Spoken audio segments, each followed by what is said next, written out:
Trust me guys, এইভাবে তোমরা যদি একবার ম্যাগি বানিয়ে খাও না, তো তোমরা ম্যাগির পুরো ফ্যান হয়ে যাবে, যেমনটা আমি হয়েছি।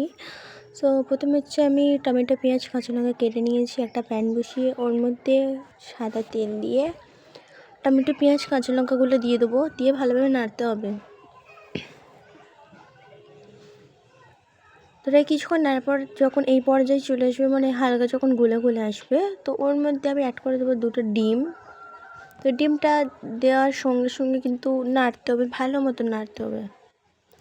1 মিনিট যদি স্টপ করো তাহলে ওটা হবে না। তো ডিমটা দেওয়ার পড়বে সঙ্গে সঙ্গে কিন্তু নাড়তে হবে। আবার আমি এর মধ্যে একটু তেল দিয়েছিলাম, তো এটা যখন ভুজিয়া হয়ে যাবে এর মধ্যে আমি কিছুটা পানি দিয়ে আবার নাড়বো। এর মধ্যে কিন্তু আমি কোনো রকমের এক্সট্রা করে নুন, ঝাল, হলুদ আমি কোনো কিছুই কিন্তু দিইনি।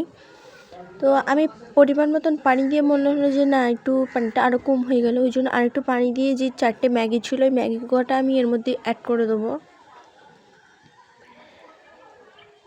এটাকে এইভাবে 5 মিনিট রাখার পরে তো এটা আমি ভালোভাবে নেড়ে নিচ্ছি।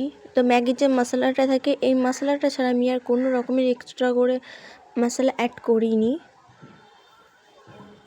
তো এটা ভালোভাবে মশলাটা দেওয়ার পরে 1 মিনিটের মতন নেড়ে নিলেই কমপ্লিট। তো এটা খুবই সহজে বানানো যায়, 10 মিনিটের মধ্যেই কিন্তু হয়ে যায়। খেতে কিন্তু অনেকটাই লোভনীয়, তোমরা একবার ট্রাই করে দেখতে পারো। তো আজকের মতন টাটা।